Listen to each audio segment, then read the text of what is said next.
Episode 4 की शुरुआत में हम देखते हैं कि ओब्यून और शान उनकी नॉवेल की दुनिया में एक जगह पे फंसे हुए होते हैं और इस बात को लेकर ओब्यून बहुत ज्यादा परेशान होता है। ओब्यून की ये वाली कंप्लेंट सुन के शान उससे कहता है कि तुम मेरे साथ में हो तो फिर मुझे इस जगह से जाने की कोई जल्दी नहीं है। फिर हम लोग फिर से अपनी रियल वाली दुनिया में आते हैं जहाँ पे शान ओब्यून के सर पे हाथ रख रहा होता है। बट ओबिन उसे कहता है कि तुम मेरे सर पे हाथ क्यों रख रहे हो। और फिर इस बात को कवर अप करने के लिए शान उसे कहता है कि कुछ नहीं, मुझे बस उन दोनों के बीच का सीन याद आ गया कि हमें कौन सा सीन लिखना चाहिए। ये बात सुन के ओबिन बहुत खुश हो जाता है और कहता है कि बाप रे, तुम कितने ज्यादा डेडिकेटेड हो उस नॉवेल को लिखने के लिए। फिर हम नेक्स्ट सीन में देखते हैं कि ओबिन अच्छे से गाने सुनते सुनते अपने घर की सफाई कर रहा होता है। तभी वहाँ पर शान आता है और वो उससे पूछता है कि तुम सफाई क्यों कर रहे हो। बट ओब्यून ने तो हेडफोन पहने हैं इसलिए उसे कुछ भी सुनाई नहीं देता और उसे ऐसा लगता है कि शान उसे चिल्ला रहा है। बट फिर शान उसे मना करता है कि नहीं, ऐसी कोई बात नहीं है। बट ओब्यून को तो फिर भी कुछ सुनाई नहीं देता, इसलिए फिर शान उसका हेडफोन निकालता है और उसे बताता है कि नहीं, उसे उससे कोई भी दिक्कत नहीं है और उससे पूछता है कि वो घर की सफाई क्यों कर रहा है। ओबिन उसे बताता है कि एक्चुअली में उसे अपना खाना पचाना था ना, इस वजह से वो घर की सफाई कर रहा है। शान उससे कहता है कि क्या मैं तुम्हारी मदद करूं, बट तब तक तो ओबिन का काम हो चुका था, इसलिए फिर ओबिन को एक आइडिया आता है और फिर वो दोनों मिलकर एक्सरसाइज करते हैं और वो शान से इतनी सारी एक्सरसाइज करवाता है कि बेचारा शान तो पूरा थक ही जाता है। सारी एक्सरसाइजेस खत्म होने के बाद में शान ओब्यून से कहता है कि तुम उस स्टोरी के बारे में ज्यादा चिंता मत करो, उस स्टोरी को अच्छा बनाने में मैं तुम्हारी मदद करूंगा। फिर से हमारा सीन शिफ्ट होता है नॉवेल की तरफ, जहाँ पे हमारा डाउन रूजिन यानी कि ओब्यून चिकन को रैप अप करने की कोशिश करता है और ये देख के शान उससे पूछता है कि तुम कर क्या रहे हो। फिर ओब्यून उसके पास में जाकर उसे बताता है कि लगता है तुमने कभी खाना बनाया नहीं है, इसलिए तुम्हें पता नहीं है कि मैं क्या कर रहा हूँ। और वो उसे बताता है कि अगर वो उसको रैप अप करके और मिट्टी लगा के उसके बाद में उसे रोस्ट करेगा तो फिर चिकन का टेस्ट बहुत अच्छा आएगा। लेकिन फिर शान वहाँ पे क्लियर करता है कि एक्चुअली में मैं वो नहीं कह रहा था, मैं ये कह रहा था कि तुमने चिकन को अच्छे से धोया नहीं है। ऊपर से ये एरिया ऐसा है कि यहाँ पर बहुत सारी डेड बॉडीज है और उसके वजह से यहाँ की मिट्टी जहरीली है और अगर वो चीज तुम चिकन के ऊपर में लगाओगे तो फिर वो चिकन भी पॉइजनस हो जाएगा, इसलिए तुम ऐसा कुछ भी करने की सोचना भी मत। फिर ये बात ओब्यून को अच्छे से समझ में आ जाती है कि उसे ऐसा नहीं करना चाहिए, लेकिन जब वो अपने चिकन की तरफ में देखता है तो उसे पता चलता है कि कोई कुत्ता उसका चिकन लेके भाग गया। और फिर ये देख के ओब्यून शान के ऊपर में चिल्लाता है कि जो भी कुछ हुआ है वो उसी की वजह से हुआ है, अगर वो उसे अपनी बातों में ना लगाता तो फिर वो कुत्ता उसका चिकन लेके नहीं भागता। और अब इस वजह से उसे खुद को नहीं पता कि वो लोग क्या खाने वाले हैं और फिर इसी चक्कर में गलती से ओब्यून की आंख में कुछ कचरा चला जाता है और फिर शान उसकी आंखों को चेक करने लगता है और फिर जब वो उसकी आंखों में देखता है तो फिर शान उससे कहता है कि क्या तुमसे कभी किसी ने कहा है कि तुम्हारी आंखें एकदम सितारों जैसी है।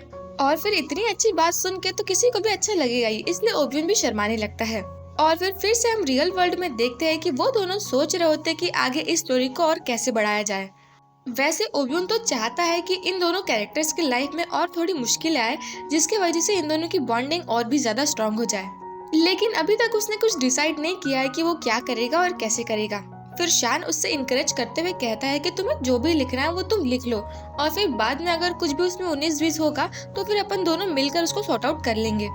और वैसे भी मुझे पता है कि लिटिल प्रिंस एक बहुत अच्छा राइटर है। फिर शान उससे कहता है कि रुको, मैं तुम्हें बताता हूँ कि आगे क्या करना चाहिए। फिर ओब्यून खड़ा होता है और फिर वो दोनों एक सीन लिखते हैं जिसमें शान ओब्यून के कान में प्यार से कहता है कि फाइनली मुझे तुम मिल गए।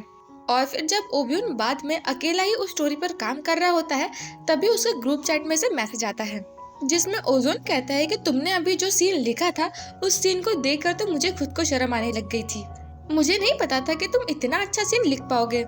और अब इस सीन के वजह से सामुत और मेरे लिए तो आगे की स्टोरी लिखना बहुत ज्यादा टफ हो चुका है।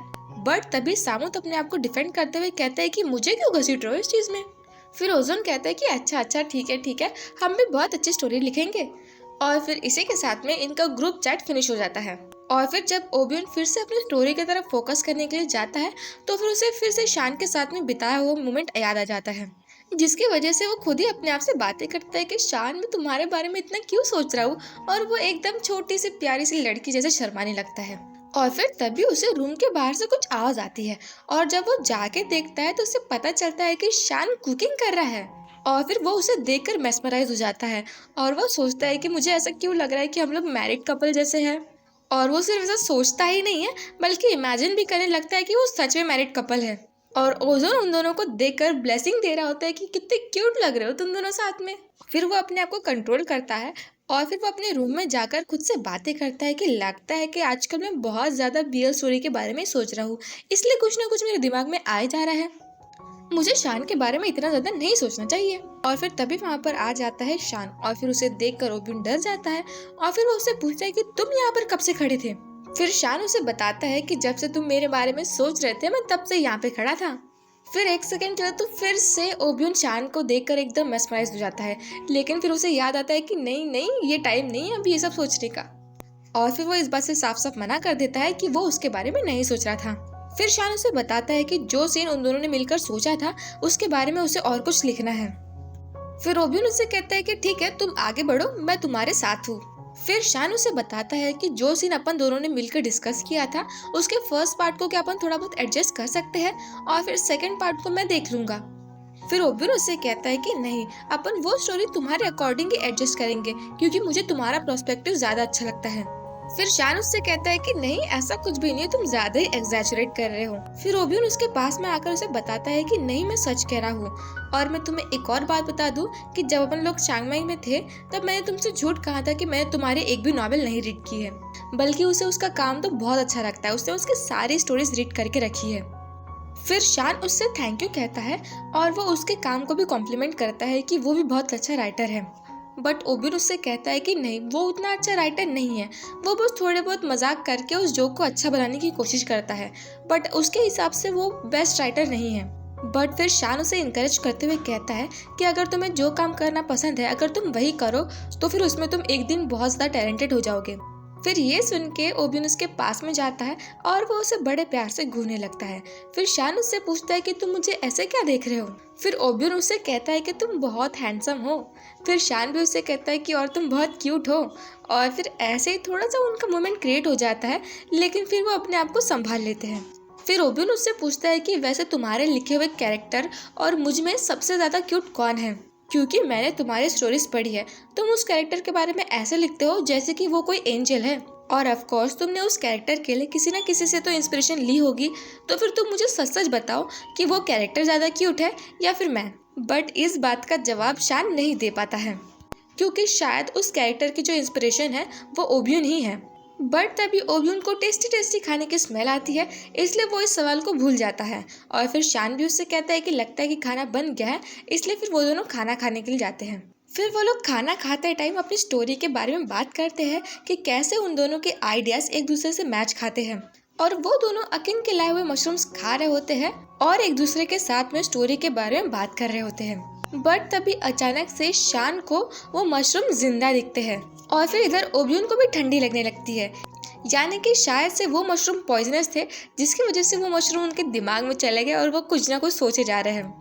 और वो दोनों अपने आप को उसी स्टोरी का हिस्सा समझने लगते हैं जिसके बारे में वो दोनों अभी बात कर रहे थे, जिसमें ओब्यून अपने आप को लिटिल हैंकॉक समझने लगता है और शान अपने आप को लिटिल फॉक्स समझने लगता है।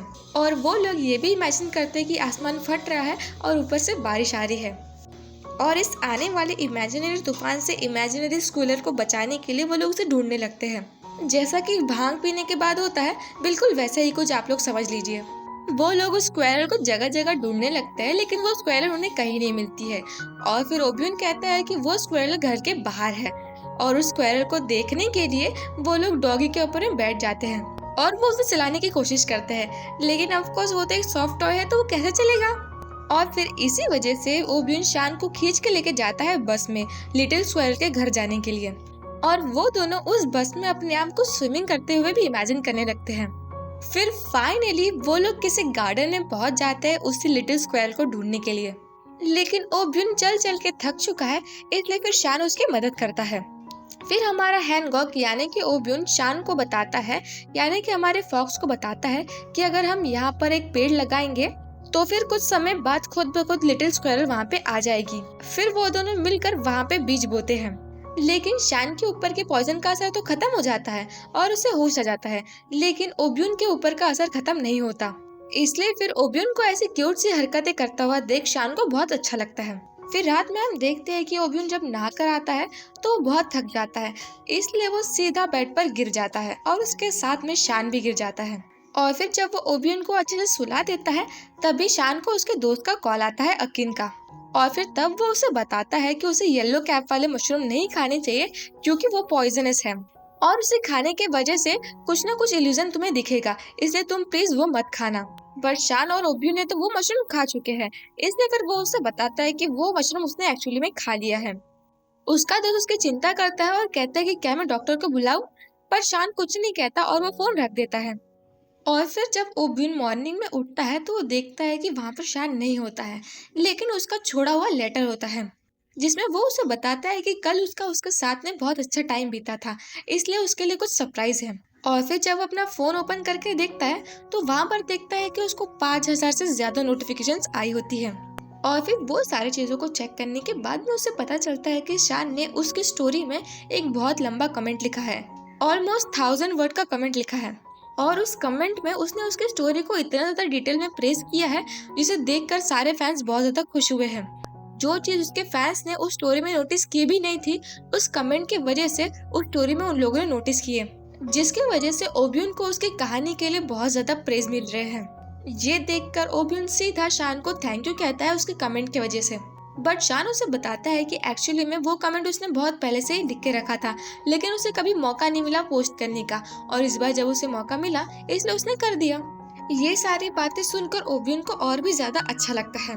और फिर वो लोग फिर से ग्रुप चैट में बातें करने लगते हैं, जिसमें वो लोग शान से कहने लगते हैं कि प्लीज तुम मेरे स्टोरी पर भी एक कमेंट छोड़ दो, क्योंकि तुम्हारा कमेंट पढ़ने के बाद में लोगों को वो स्टोरी और भी ज्यादा अच्छी लगी है, इसलिए तुम अपना कमेंट हमारी स्टोरी में भी छोड़ दो ताकि हमारी स्टोरी भी लोग देखें। और फिर तभी हमारा ओबियन भी उनकी चैट को ज्वाइन करता है और फिर ओजोन उससे कहता है कि देखो हमारा टॉक ऑफ द टाउन आ चुका है।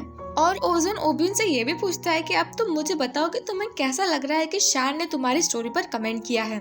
बट ओजोन इस बारे में ज्यादा कुछ नहीं कहता और बस इतना कहता है कि मुझे बहुत अच्छा लगा है। बट फिर ओजोन कहता है कि उस कमेंट की वजह से अब तो तुम दोनों के फैन क्लब भी बनेंगे और लोगों ने अपनी अपनी एक न्यू स्टोरी बनाना भी स्टार्ट कर दिए हैं। और जो फोटो अपन लोगों ने स्टार्टिंग में इंस्टाग्राम में अपलोड की थी, उस फोटो को भी लोग यूज कर रहे हैं तुम दोनों को शिप करने के लिए, क्योंकि उन लोगों को लग रहा है कि तुम दोनों के बीच में जरूर कुछ न कुछ है, जिसमें ओजोन उन दोनों की एक शिपिंग स्टोरी को भी बताता है, जिसमें लोग कह रहे हैं कि ओबियन और शान की एनिमीज टू लवर वाली स्टोरी है, जिसमें ओबियन सीधा गया होगा शान के पास में पल्गरिज्म की कंप्लेंट करने के लिए, और फिर उन दोनों के बीच में झगड़ा हुआ होगा और फिर तभी से उन दोनों के बीच में प्यार की शुरुआत हुई थी। बट फिर तभी फिर से चैट में ओबियन कहता है कि तुमको पता है ना कि हम दोनों अभी भी यहाँ पर हैं। बट फिर ओजोन उन दोनों को चिढ़ाते हुए कहता है कि लोगों को उन्हीं की नजरों के आगे शिप करने में और भी ज्यादा मजा आता है। फिर इसके बाद में फिर से वो लोग उस कहानी को बढ़ाने के बारे में बात करते हैं कि वो लोग आगे क्या लिखेंगे। फिर ओजोन बताता है कि हमें उस कहानी के आगे में एक इंटीमेट सीन लिखना चाहिए, और फिर इसी के साथ में हमारा ये एपिसोड खत्म होता है।